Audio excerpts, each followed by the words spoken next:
A paz do Cristo a todos, eu sou o pastor Emerson Dantas e esse é o nosso programa Abba Pai. Como sempre, eu quero agradecer ao meu Deus pelo privilégio que tenho de estar aqui com vocês para compartilharmos, como sempre, mais uma porção da Palavra de Deus. Então eu agradeço a Deus por esse privilégio, mas também agradeço a você que está aí do outro lado, sempre nos acompanhando, disposto aí a aprender mais, com fome e sede desta palavra maravilhosa. Amém? Muito bem. Olha só, eu quero assim compartilhar com vocês os nossos contatos.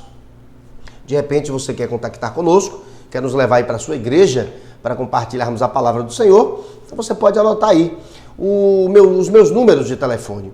0 operadora 75 9151 6907. Ou o nosso, esse é o TIM, mas também temos o nosso claro, 0 operadora 75 8217 6157. São os nossos números de telefone. Se você quiser falar conosco por meio do Facebook, o meu Facebook é Emerson Dantas de Roberta. Emerson Dantas de Roberta. E o Facebook de minha esposa é Roberta Mascarenhas. Roberta Mascarenhas. Também passo o Facebook de minha esposa, porque sempre estamos por aí com as nossas palestras e muitas pessoas querem tirar dúvidas conosco, inclusive com ela, na área dela. Ela é técnica em enfermagem, está estudando enfermagem, sobretudo na palestra Imoralidades Sexuais, as pessoas querem tirar dúvidas nessa área de saúde e ela sempre está respondendo com toda alegria para a glória de Deus. Amém? Então, está aí os nossos números de telefone, o nosso Facebook, os nossos Facebooks, meio de minha esposa. E também, lembrando que o nosso TIM, ele é o WhatsApp, tá certo? Ok. Olha, eu já estou pronto aqui para começar o nosso estudo de hoje, mas eu já estou pronto. Você está pronto? Então pronto, apertemos os cintos, porque o programa Abba Pai está no ar. Olha, nós estamos agora com uma nova série de estudos que é sobre a teologia sistemática ou as principais temas da Bíblia. No estudo anterior nós estudamos o Sermão da Montanha. Foram 23 estudos assim maravilhosos e na sequência entramos aqui com a teologia sistemática ou os principais temas da Bíblia. E iniciamos com a teontologia, ou a doutrina de Deus. Já compartilhamos com vocês 2 estudos.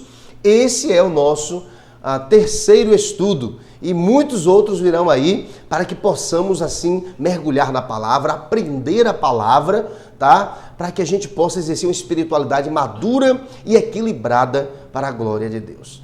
Muito bem. Olha, eu já estou assim com o primeiro slide aqui preparado. E esse slide aí já pode ser solto aí para você observar. E a gente tem como tema, eu já falei aqui, teologia sistemática, o tema geral, teologia sistemática, os principais temas da Bíblia. E a gente começou com teontologia, tá? Teontologia ou a doutrina de Deus. Vamos saber mais quem é Deus por meio da sua palavra. Quem é Deus por meio da sua palavra. Eu vou passar aqui agora de slide, vamos assim ao próximo slide. E aí você tem teontologia, a doutrina de Deus. Nós já vimos no primeiro estudo a existência de Deus, tá certo? No segundo estudo nós vimos a natureza de Deus. E agora no terceiro estudo nós veremos os atributos de Deus. E na próxima ocasião, querendo Deus, nós veremos o Deus Trino, ok? Muito bem. Vamos agora adiantar, vamos mergulhar de fato no nosso estudo de hoje. Olha aí o nosso próximo slide. A doutrina de Deus, os atributos de Deus. Vamos estar estudando os atributos de Deus, não é? Algumas características específicas sobre Deus. E nós temos aí atributos não relacionados, a natureza íntima de Deus. Quais são os atributos não relacionados? Espiritualidade, atributos de Deus, espiritualidade, infinitude e unidade. Depois nós temos os atributos ativos. Quais são os atributos ativos, chamados ativos de Deus? Onipotência, onipresença, onisciência, sabedoria, soberania. Muito bem. Vamos ao próximo slide. E os atributos morais. Quais são os atributos morais de Deus? Santidade, justiça, fidelidade, misericórdia, amor e bondade. Então este é o conteúdo que nós estaremos compartilhando com você hoje aqui para a glória de Deus. Olha só, a classificação seguinte talvez nos facilite a compreensão. Atributos não relacionados. E aqui tem uma pequena explicação sobre isso. O que são os atributos não relacionados? Sem relação entre si, ou seja, o que Deus é em si próprio à parte da criação. Estes respondem à pergunta: quais são as qualidades que caracterizavam a Deus antes que alguma coisa existisse? Ou seja, quais eram as características que Deus já possuía antes que ele criasse qualquer coisa? Segundo ponto, atributos ativos. Ou seja, o que Deus é em relação ao universo. E 3, atributos morais. Ou seja, o que Deus é em relação aos seres morais por ele criados. Ok? Então já introduzimos aí o nosso estudo de hoje e agora a gente vai poder assim começar de fato.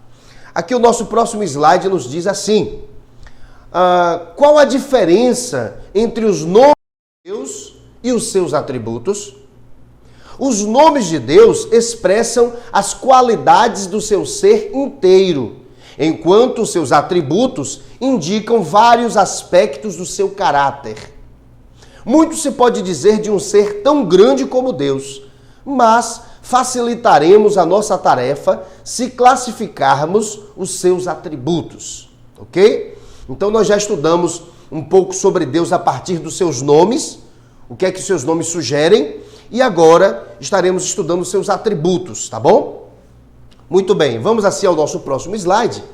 E olha que slide bonito aí, os atributos de Deus. Vamos para o ponto 1, atributos não relacionados, tá certo? E vamos começar com a letra A, espiritualidade. A espiritualidade é um atributo não relacionado. Ou seja, Deus ele sempre foi espírito antes mesmo, Deus é espírito e sempre foi, né? Antes mesmo de que qualquer coisa existisse. E nós percebemos aí no slide, não é? Jesus, assim aclamado pelos seus anjos. Então Deus, ele é espírito. Muito bem. E esse slide nos fala assim, ainda falando sobre a espiritualidade de Deus. Espiritualidade. Deus é espírito com personalidade. Ele pensa, sente e fala. Portanto, pode ter comunhão direta com suas criaturas feitas à sua imagem. João 4:24 nos fala assim: Deus é espírito. E é necessário que os que o adorem em espírito e em verdade. Então João, que foi apóstolo de Jesus, ele registra no seu evangelho o fato de que Deus ele é espírito. Na sequência a gente tem aí, sendo espírito, Deus não está sujeito às limitações às quais estão sujeitos os seres humanos dotados de corpo físico. Mas sabemos que o espírito pode manifestar-se em forma corpórea. Olha só, Deus é espírito. Mas ele pode se manifestar de forma corpórea. Qual é o exemplo disso, pastor Emerson? Eu vou te dizer agora. Vamos ver aqui no nosso slide? Mateus 3,16 nos diz assim: batizado que foi Jesus, saiu logo da água. E eis que se lhe abriram os céus, e viu o Espírito Santo de Deus descendo como uma pomba e vindo sobre ele. Olha só. Uma das pessoas da Trindade, que é o Espírito Santo, pode ser vista por aquelas pessoas que estavam na ocasião do batismo de Jesus. Então Deus, ele é espírito, mas ele também tem esse poder de manifestar-se de uma forma que os nossos olhos mortais possam contemplá-lo, a exemplo do que acontecer aqui com a pomba representando o Espírito Santo. Amém? Muito bem. Vamos avançar? Vamos adiante. Vamos agora aí para a letra B, atributos de Deus, atributos não relacionados ainda. Letra B, infinitude. Deus, ele é espírito, mas Deus também, ele é infinito. Temos aí essa foto de um espaço que pressupõe infinitude, não é? E este símbolo, que parece um 8 deitado, que é um dos símbolos que apontam para realmente a infinitude. Tá ok? Vamos avançar? Muito bem. Vamos aí para a letra B, infinitude. Não está sujeito, ou seja, Deus não está sujeito às limitações naturais e humanas. A sua infinitude é vista de duas maneiras. Em relação ao espaço, que é o número 1, Deus caracteriza-se pela imensidade. Primeiro dos Reis, capítulo 8, versículo 27, nós lemos o seguinte: mas, na verdade, habitaria Deus na terra? Eis que o céu e até o céu dos céus não te podem conter, quanto menos esta casa que edifiquei.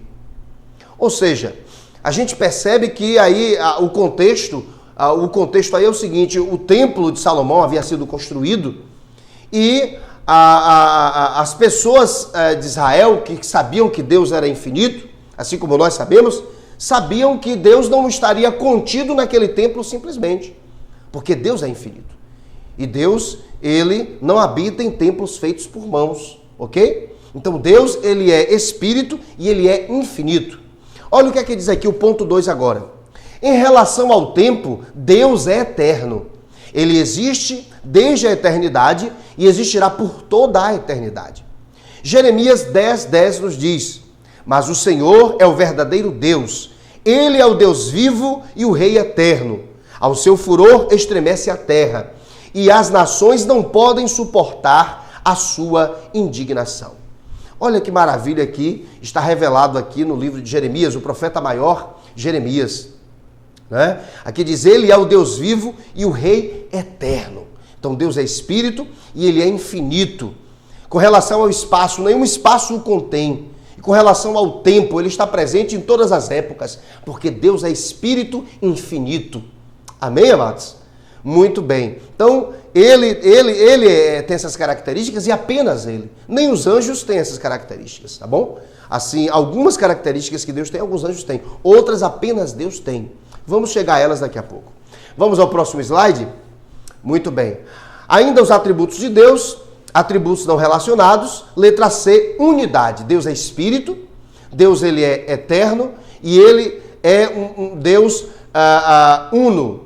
A gente vai falar aqui da triunidade, tá? A gente vê aí nessa ilustração, percebemos aí a figura do Deus Pai, representada por esse homem mais idoso, a figura do Deus Filho, representado por Jesus, e a figura do Deus Espírito Santo, representado pela pomba, ok? Então Deus, ele é triuno. Letra C, unidade. Deus é o único Deus. Haverá contradição entre este ensino da unidade de Deus e o ensino da Trindade do Novo Testamento? Existem duas qualidades de unidade. 1 e 2. Vamos ler a número 1. Unidade absoluta. Às vezes, quando o escritor se referia a Deus, se referia à sua unidade absoluta, como que sendo apenas uma pessoa. E a palavra que nós encontramos nesses contextos é Iahide, a exemplo do que está no livro de Deuteronômio, capítulo 6, versículo 4. E assim nos diz a passagem: ouve, ó Israel, o Senhor nosso Deus é o único Senhor. Ou seja, o Senhor nosso Deus é Iahide, ou seja, o único Senhor. Aqui o escritor, escrevendo em hebraico, se refere a Deus como Deus único. Mas existe uma outra realidade sobre Deus. O ponto 2 nos fala: unidade composta, que é Errade. Errade, como está em Gênesis capítulo 1, versículo 26. E assim nos diz a palavra do Senhor: e disse Deus: façamos o homem à nossa imagem, conforme a nossa semelhança. Domine ele sobre os peixes do mar, sobre as aves do céu, sobre os animais domésticos e sobre toda a terra, e sobre todo réptil que se arrasta sobre a terra. A palavra aí é: e disse Deus, errade o homem à nossa semelhança, ou seja, façamos. Isso aí pressupõe unidade composta. Infelizmente, há algumas pessoas, adeptas de algumas religiões, enfim, elas dizem que não existe a triunidade. Tá? Alguns dizem que o Espírito Santo não é uma pessoa, que Jesus também não era Deus. E assim a Bíblia vai deixar bem claro, sobretudo a gente se recorrermos às línguas maternas, de que Deus, ele é Deus único, mas ao mesmo tempo ele é um só Deus composto de 3 pessoas. Isso é um mistério, o mistério da triunidade de Deus. Amém? O Pai, o Filho e o Espírito Santo. Amém? Muito bem. Vamos avançar? Eu tenho certeza que você está conhecendo um pouco mais sobre Deus. Saímos agora do ponto 1, que fala dos atributos não relacionados de Deus, e vamos agora para o ponto 2, atributos ativos. Deus e o universo, tá bom? Deus e o universo. Vamos lá, olha aí que slide bonito. Vamos ao próximo slide nosso. Os atributos de Deus, atributos ativos, vamos para a letra A. Onipotência. A Bíblia vai deixar bem claro que Deus é onipotente. Onipotência, Deus é onipotente. Mateus 19:26 diz: Jesus, fixando neles o olhar, respondeu: aos homens é isso impossível, mas a Deus tudo é possível. Que maravilha, não é? Se eu não me engano, é o próprio Deus, é o próprio Jesus, é isso mesmo, é o próprio Jesus quem fala isso, tá? Para Deus, nada é impossível. Não existe nada que Deus não possa fazer ou realizar. Amém? Porque Ele é onipotente. Essa palavra, onipotência, é uma palavra composta, onde oni significa todo. E potência vem de poder. Então Deus é todo poder. Ele é todo poderoso. Amém? Vamos lá. Na sequência nós encontramos a onipotência de Deus significa duas coisas. Sua liberdade e poder para fazer tudo que esteja em harmonia com a sua natureza. Ele nunca fará algo contrário à sua própria natureza. Por exemplo, mentir ou roubar. Pastor, Deus pode tudo? Pode. E Ele pode inclusive mentir e roubar? Olha, Deus ele tem poder para mentir e roubar, mas Ele nunca fará isso. Porque Deus ele é perfeito. Ele é perfeito. E como diz aqui, Ele nunca fará algo contrário à sua própria natureza. Deus não vai negar a sua natureza. Você entende? Ele tem poder para fazer isso, mas não faz. Porque a sua natureza não lhe permite fazer isto. O ponto 2 nos fala assim. Me acompanhe. Seu controle e sabedoria sobre tudo que existe ou que pode existir. Deus dotou o homem de livre-arbítrio, cujo arbítrio Deus não violará. Olha que maravilha. Deus, ele pode todas as coisas, mas assim como ele não vai mentir nem roubar, porque ele respeita a sua natureza, ele também não vai, embora ele possa tudo, mas ele não vai violar o livre-arbítrio de ninguém. Você entende isso? É por isso que cabe a nós, a igreja, ensinar sobre Deus, pregar sobre Deus. Agora nós vamos exigir conversão das pessoas? De maneira alguma. Deus quer que as pessoas se convertam a Ele, ou seja, se disponham a ser seus discípulos ou suas discípulas, essas pessoas, espontaneamente. Deus não quer que ninguém o siga forçosamente, de maneira nenhuma. Quem o segue deve segui-lo por gratidão, espontaneamente. Amém? Muito bem. Vamos ao nosso próximo slide? Os atributos de Deus, ainda atributos ativos. Letra A, ainda onipotência. Olha que interessante.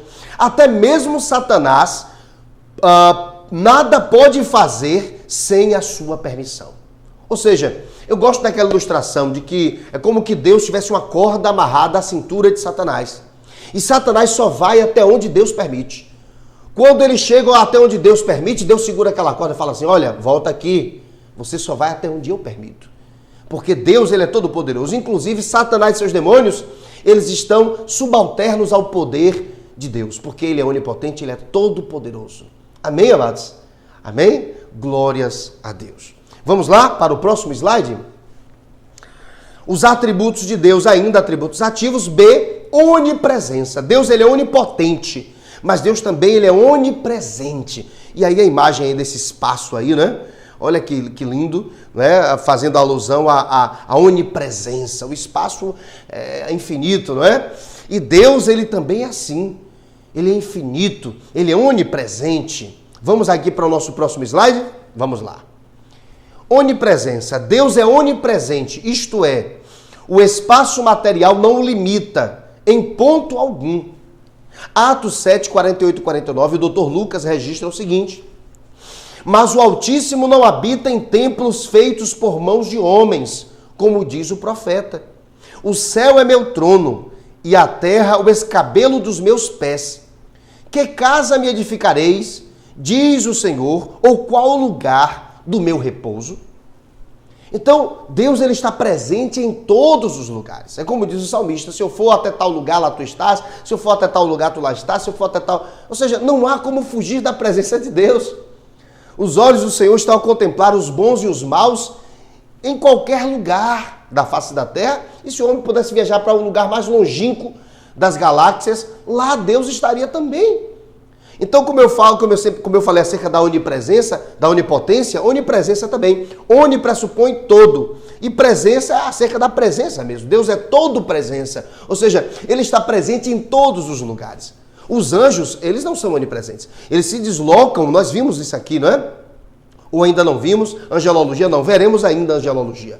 Os anjos, eles se deslocam com uma velocidade fantástica. Um anjo pode estar aqui agora, e em fração de segundos ele já pode estar no Japão.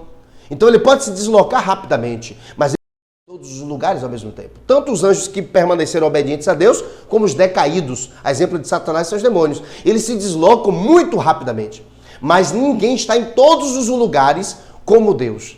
Ele é onipresente. Amém? Por isso que onde você estiver, saiba, Deus está ali para lhe proteger.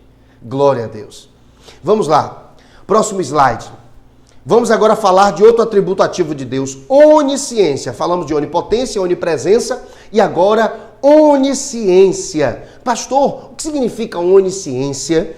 Olha aí, esse slide aí, onde tem aí, né, o ser humano ali, um cérebro, e a gente pode pensar assim, não, só quem sabe do que está na minha cabeça sou eu mesmo. Não. Vamos perceber que há uma outra pessoa que sabe de tudo que todos os seres humanos pensam. Vamos lá ver quem é? Vamos avançar. Onisciência. Deus é onisciente, porque conhece todas as coisas. O conhecimento de Deus é perfeito. Ele não precisa arrazoar ou pesquisar as coisas, nem aprender gradualmente. Seu conhecimento do passado, do presente e do futuro é instantâneo. Olha que coisa maravilhosa. Deus, ele sabe de todas as coisas. Ele sabe de tudo que nós pensamos. E aqui Hebreus capítulo 4, versículo 13, nos fala assim. O autor aos Hebreus fala assim: e não há criatura alguma encoberta diante dele. Antes todas as coisas estão nuas e patentes aos olhos daquele a quem havemos de prestar contas. Ele é todo poderoso, ele está presente em todos os lugares e ele sabe de tudo o que nós pensamos. Tudo. Tudo. Não há como esconder nada de Deus. É por isso que alguém já falou que no dia do juízo teremos duas grandes surpresas. Uma surpresa é que muitas pessoas que nós pensávamos assim, poxa, aquela ali é figura garantida nos céus. Aquela pessoa não vai estar. E algumas pessoas que falávamos para nós mesmos, que fulano não vai ser salvo não. Essa pessoa vai estar lá. Porque o homem vê a aparência, mas Deus vê o coração. Ou seja, Deus vê o cérebro. Deus conhece as nossas intenções. Você entende? É por isso que podemos dissimular para o próximo, mas ninguém dissimula para Deus. Você compreende isso? Vamos lá, vamos para o nosso próximo slide? Os atributos de Deus, atributos ativos ainda, só que agora a letra D, sabedoria. Então Deus é onipotente, onipresente, onisciente, mas Deus é sábio. Deus é sábio. Olha aí esse slide, essa imagem, que coisa maravilhosa. Olha aqui, que coisa maravilhosa. Quem poderia fazer algo assim? Um ser extremamente sábio. Somente um ser extremamente sábio criaria algo como o que você está contemplando aí diante de si. Mas vamos avançar. Sabedoria. Deus é sábio. A sabedoria de Deus reúne a sua onisciência e sua onipotência. Ele tem poder para levar a efeito seu conhecimento de tal maneira que se realizem os melhores propósitos possíveis pelos melhores meios possíveis. Deus sempre faz o bem de maneira certa e no tempo certo. Que maravilha. O Salmo 104, 24 nos fala assim: ó Senhor, quão multiformes são as tuas obras! Todas elas as fizeste com sabedoria. A terra está cheia das tuas riquezas. Que maravilha, não é? Que maravilha. Então, as obras do Senhor manifestam o seu caráter. E Deus, ele é sábio. Quando nós contemplamos a natureza, o mundo ao nosso redor, nós percebemos como Deus é sábio. Ele criou seres para voar, criou seres terrestres, seres aquáticos, até mesmo seres que vivem, né, no subsolo da terra. Enfim, Deus é inteligente, Ele é criativo. E tudo isso parte de quê? Da sua sabedoria. Amém? Glória a Deus. Vamos avançar? Vamos lá. Ainda em atributos ativos, letra E, soberania. Deus, Ele também é soberano. Ele é soberano. Olha só aí, Jesus assentado no trono, não é? À direita de Deus, intercedendo como sacerdote. Jesus veio aqui enquanto profeta, atualmente exerce seu ministério de sacerdote e depois voltará como rei. E assim o será para sempre. Amém. Tá bom? Então vamos ver o que é ser soberano? Vamos avançar aqui. Soberania. Deus é soberano. Isto é, Ele tem o direito absoluto de governar suas criaturas e delas dispor como lhe apraz. Ele possui esse direito em virtude de sua infinita superioridade, de sua posse absoluta de todas as coisas e da absoluta dependência delas perante ele para que continuem a existir.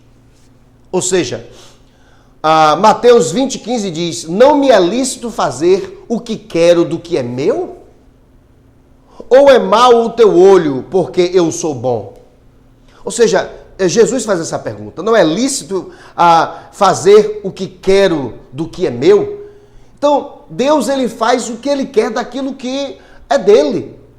Até mesmo se Deus, Ele quiser nos proporcionar momentos desconfortáveis, nos proporcionar até um certo sofrimento, para que isso possa promover a sua glória, assim Ele fará. E Ele não tem que dar justificativa a ninguém, irmãos.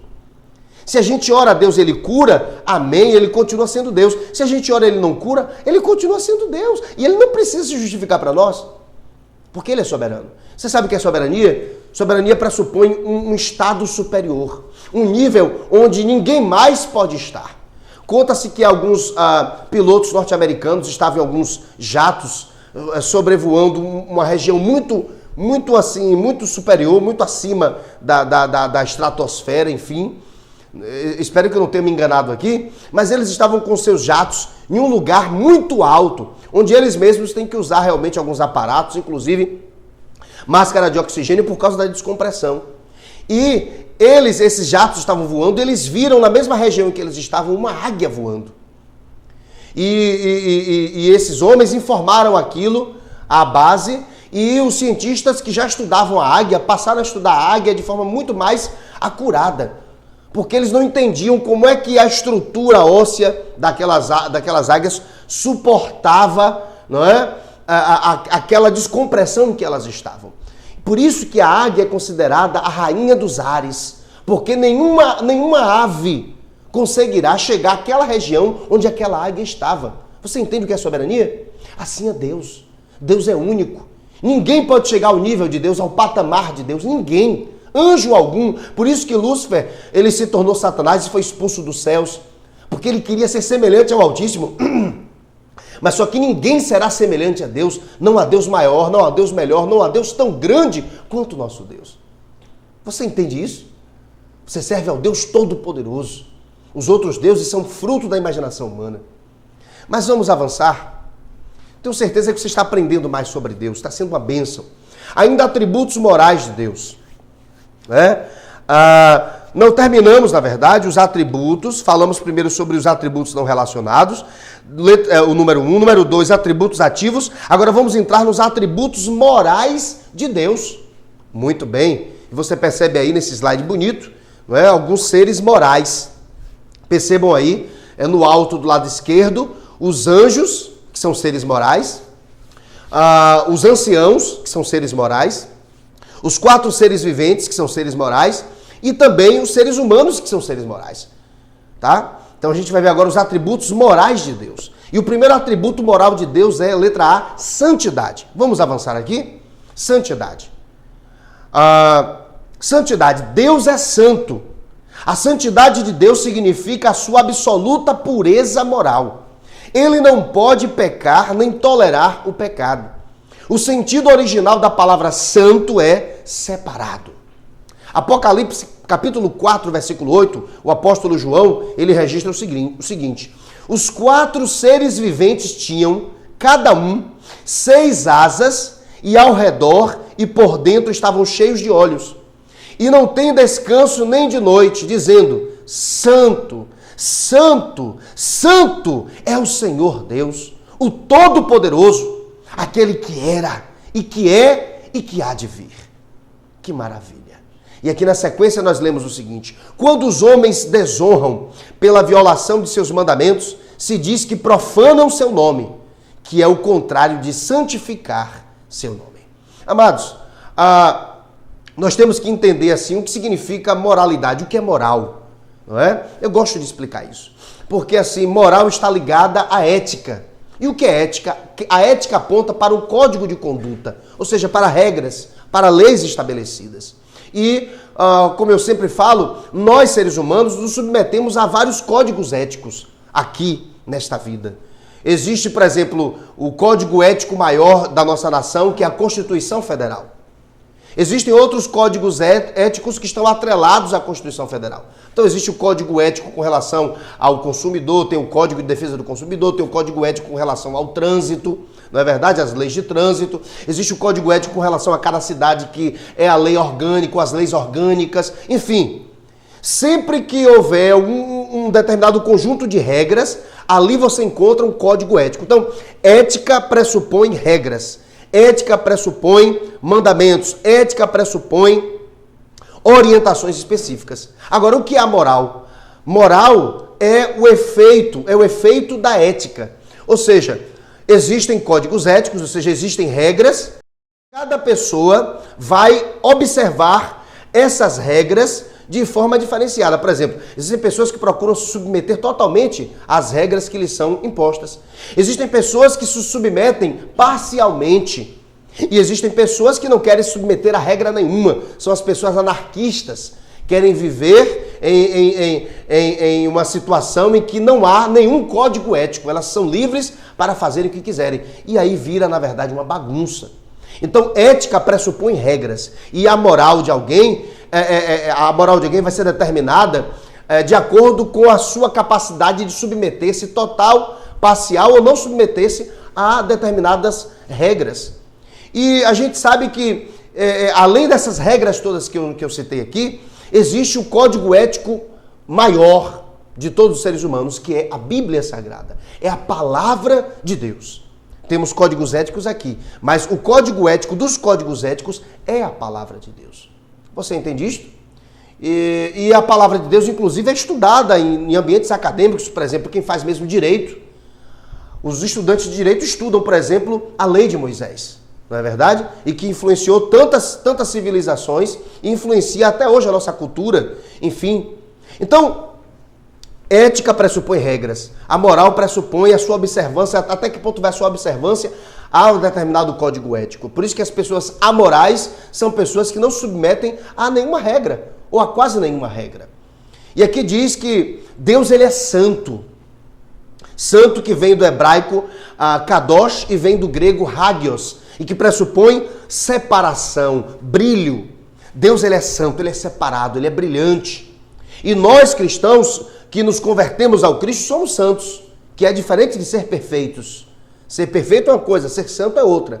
Então nós somos santos, não santos como Deus é, porque Deus, ele é perfeito. Mas somos santos ainda com algumas limitações. Mas seremos santos como Deus é, perfeito, depois que nós formos arrebatados e sairmos desse corpo físico que nos inclina para o mal. E aí seremos assim como Cristo é. Amém, amados? Glória a Deus. Então, Deus, ele é santo. Deus, ele é santo. E sempre que nós vamos de encontro ao que Deus ensina, nós violamos a sua santidade. E vamos de encontro ao seu código ético, que é a palavra de Deus. Você entende isso? Muito bem. Vamos ao nosso próximo slide. Nós temos aí os atributos de Deus. Vamos agora, ainda falando de atributos morais, vamos para a letra B. Deus, além de santo, ele é o quê? Ele é justo. Nós temos aí alguns símbolos de justiça, não é? O martelo e a balança são símbolos de justiça, porque Deus, ele é justo. Vamos lá? Justiça. Deus é justo. Qual a diferença entre a santidade e a justiça? A justiça é santidade em ação. Esta é uma das respostas. A justiça é a santidade de Deus manifesta no tratar retamente com suas criaturas. A justiça é a obediência a uma norma reta. É conduta reta em relação a outrem. Vejam aí que eu sublinhei a palavra norma e conduta. É o que eu falei, ética e moral. Ética pressupõe o quê? Uma norma. E moral pressupõe o quê? A conduta. E Deus, ele é justo, e eu gosto disso. A justiça é santidade em ação. Porque Deus é santo, ele não permite que a injustiça se estabeleça. E quando Deus faz justiça, ele está denunciando a sua santidade. Porque Deus, ele não é conivente nem cúmplice com o erro de quem quer que seja. E todo erro que é praticado sobre a face da terra, nós muitas vezes praticamos erros, mas quando pedimos perdão, amém. Deus, ele se alegra quando reconhecemos as nossas falhas.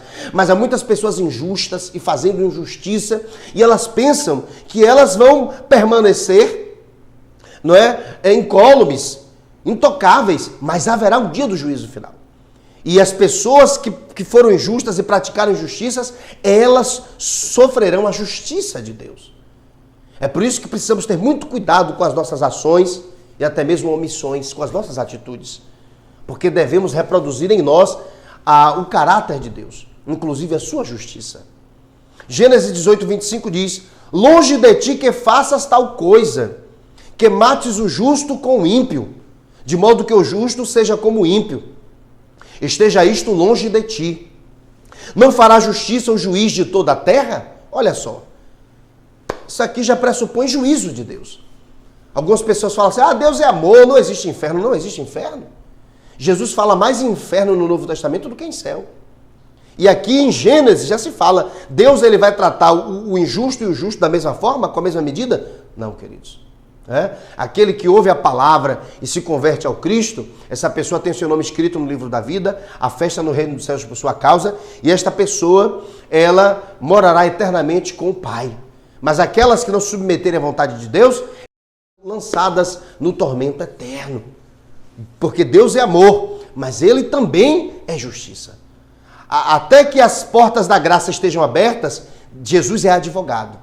Mas depois que as portas da graça se fecharem, Jesus, ele passa a ser juiz.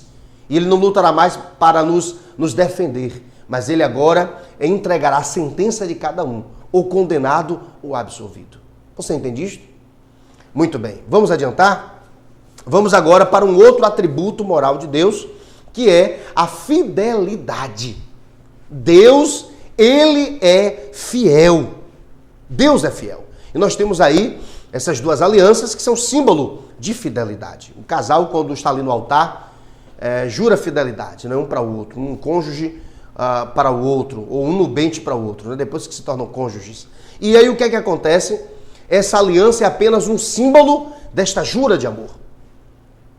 De maneira que o símbolo é algo menor do que aquilo que ele representa. Se eu estiver em algum lugar e alguém olhar para a minha mão esquerda, para o meu dedo anular, vai perceber uma aliança. E o que é que essa aliança vai dizer para aquela pessoa que olha para minha mão? Olha, ele já é comprometido, ele é casado. Então a aliança não é minha esposa, não é Roberta. Mas a aliança, embora seja apenas um símbolo, aponta para algo ou alguém que é maior do que ela, a minha esposa. Então aqui estão essas alianças que são um símbolo de fidelidade. Vamos avançar? Fidelidade. Deus é fiel. Ele é absolutamente digno de confiança. As suas palavras não falharão. Portanto, seu povo pode descansar em suas promessas.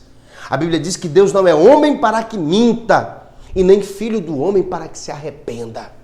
O que ele promete, ele cumpre. Segundo a Timóteo 2,13, o apóstolo Paulo escrevendo para seu filho na fé, jovem pastor Timóteo, ele diz, se somos infiéis, ele permanece fiel, porque não pode negar-se a si mesmo. Você já soube de alguma história em que, por exemplo, o homem, que é o mais comum, o homem é hiper infiel, mas a mulher permanece fiel? Se um ser humano, como esta mulher do exemplo, pode permanecer fiel a uma pessoa infiel, imagine Deus que é perfeito. Você entende? Então Deus, ele é fiel ainda que sejamos infiéis, porque ele é amor, ele não tem amor, ele é amor. Agora, é claro que, como eu falei antes, tudo tem o seu limite. Vai chegar um momento em que Deus, ele vai deixar, na pessoa de Jesus, vai deixar de ser advogado para ser juiz. Então ele é fiel a nós, ele vai cumprir, ele vai ser longânimo, ele vai ser tolerante, ele vai ter domínio próprio, não é? Ele vai... Deus, ele sempre tem esse autodomínio porque ele é perfeito. Agora, vai chegar um momento em que ele vai dar o veredito, tá certo? E aí nós devemos entender que a oportunidade foi dada. Tanto é que a Bíblia diz que essa aparente demora de Jesus para vir pegar a sua igreja é uma oportunidade que Deus está dando para que aqueles que ainda não se converteram se convertam, se arrependam dos seus pecados. Vamos ao nosso próximo slide. Ainda atributos morais de Deus, letra D. Misericórdia. Misericórdia. É um outro atributo moral de Deus. Percebemos aí no slide da esquerda uma ilustração sobre aquele momento em que Jesus, ele perdoa aquela mulher que foi apanhada em ato de adultério. Não é? Deus é misericordioso. E ao lado direito você percebe aí Jesus com um homem aí até de terno, não é? Eu peguei essas duas imagens para poder mostrar que o mesmo Jesus que foi misericordioso no passado, por exemplo, com aquela mulher adúltera, é o mesmo Deus hoje misericordioso com nós homens atuais.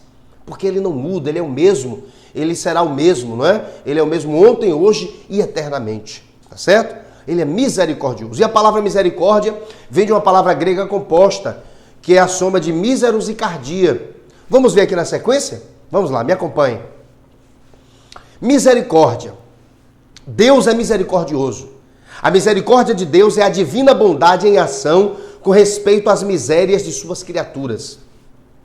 Bondade que se comove a favor deles, provendo o seu alívio. E, no caso de pecadores impenitentes, demonstrando paciência longânima. Jeremias 3,12 diz: vai, pois, e apregoa estas palavras para a banda do norte e diz: volta, ó pérfida Israel, diz o Senhor. Não olharei em era para ti, porque misericordioso sou, diz o Senhor, e não conservarei para sempre a minha ira. Amém, amados? Glória a Deus, glórias a Deus. Então Deus, amados, ele é misericordioso, como diz aqui esta letra D. Então, misericórdia, como eu falei, vem de míseros e cardia. Mísero vem de miserável mesmo. E cardia, no grego, vem de coração.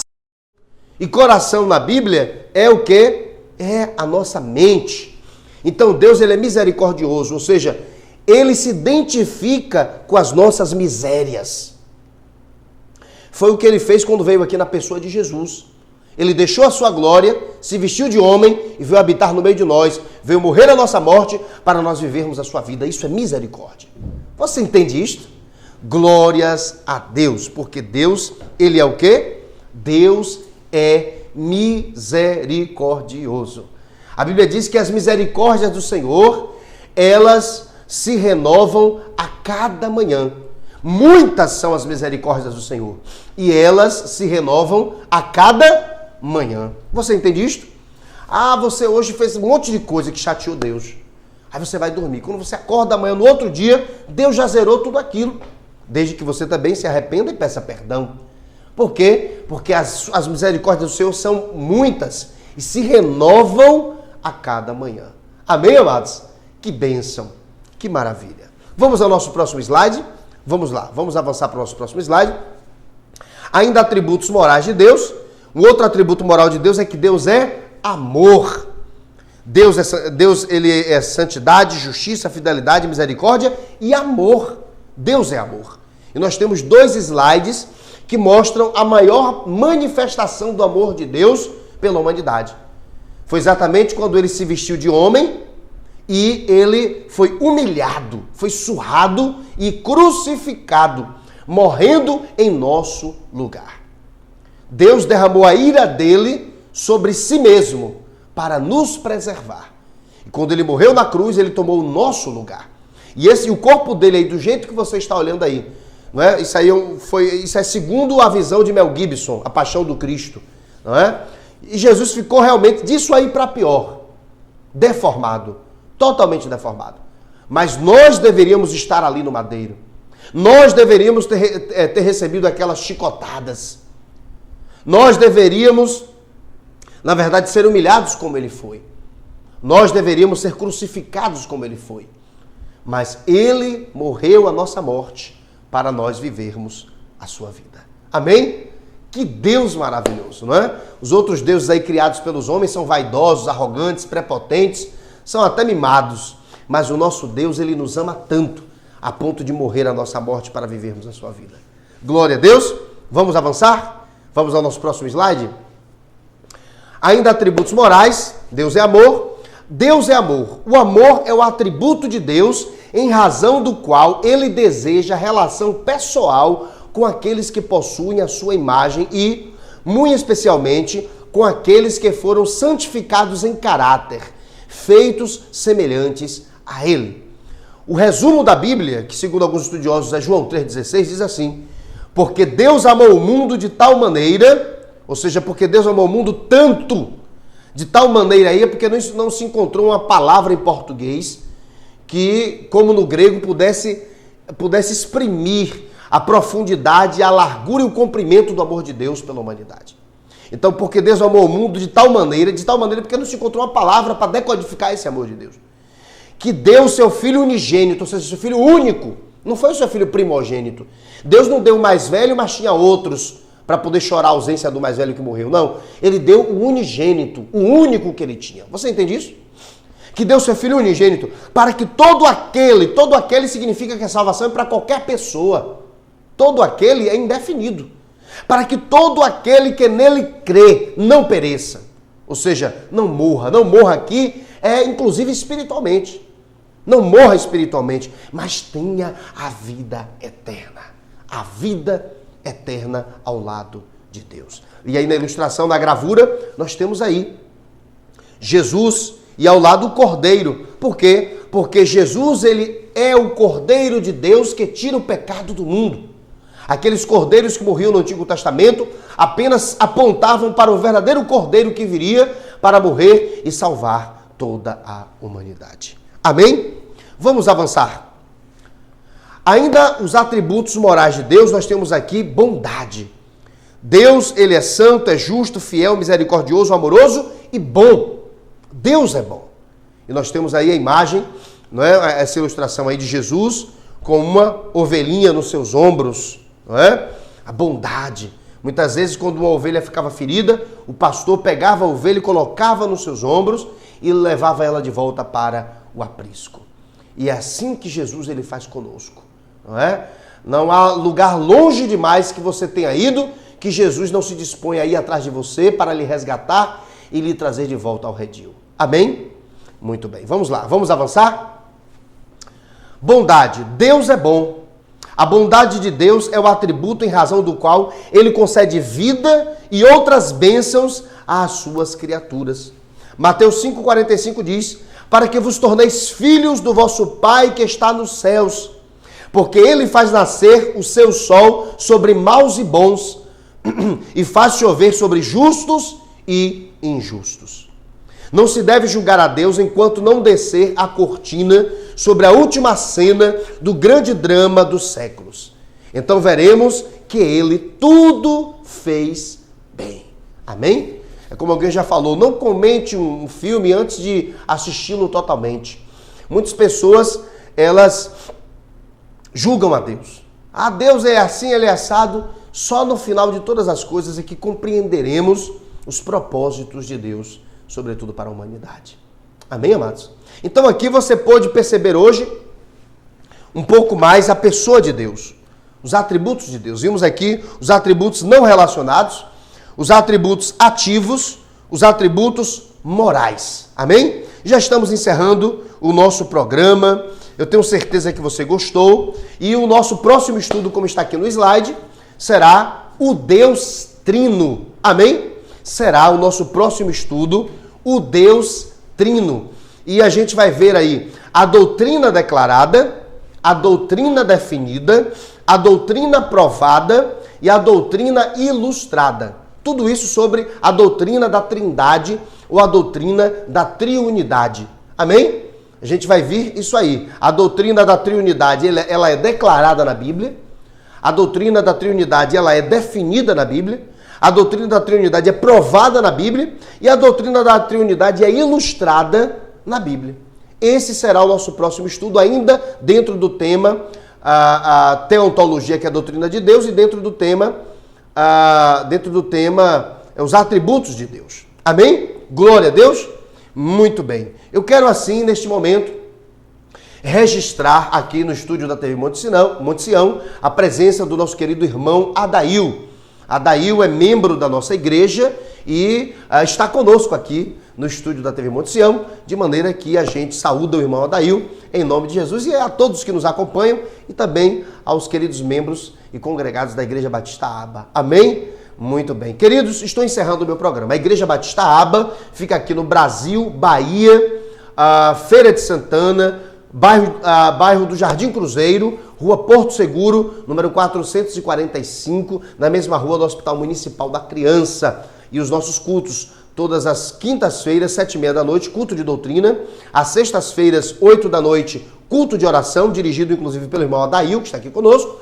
Aos domingos pela manhã, 10 horas da manhã, a Escola Bíblica Dominical. E aos domingos à noite, 6 horas da noite, o nosso culto da família. Compareça, você vai ser muito bem recebido para a glória de Deus. Eu quero mandar um abraço para Eduardo Júnior, ele que esteve em nossa igreja domingo agora e levou uma lição muito importante para nós, tá bom? Um abraço para o pastor Josiel, da Igreja Batista em Gabriela, esposa da irmã Tânia. Estivemos pregando ali para casais no sábado à noite. Foi uma bênção para a glória de Deus. Amém, amados? Então estou indo, mas vamos orar? Oremos. Deus amado, em nome de Jesus eu te agradeço pela tua palavra, que inclusive nos ensina quem é o Senhor. Então eu te agradeço por esta revelação. Não são revelações subjetivas, mas são revelações que estão na tua palavra. Obrigado porque o Senhor nos ensina quem é o Senhor. Muito obrigado. Ajuda-nos a aprender mais sobre ti, para a glória do teu nome, em nome de Jesus. Amém. Vamos impetrar a bênção apostólica? Que o amor de Deus Pai, a graça do nosso Senhor e Salvador Jesus Cristo e as doces consolações do Espírito Santo de Deus sejam com todos nós, desde agora e para sempre, em nome de Jesus. Amém. Amém? Estou indo, mas querendo Deus, estaremos juntos aí na próxima ocasião, em nome de Jesus. Mas lembre-se sempre, nenhum de nós é melhor do que todos nós juntos. Tchau, tchau.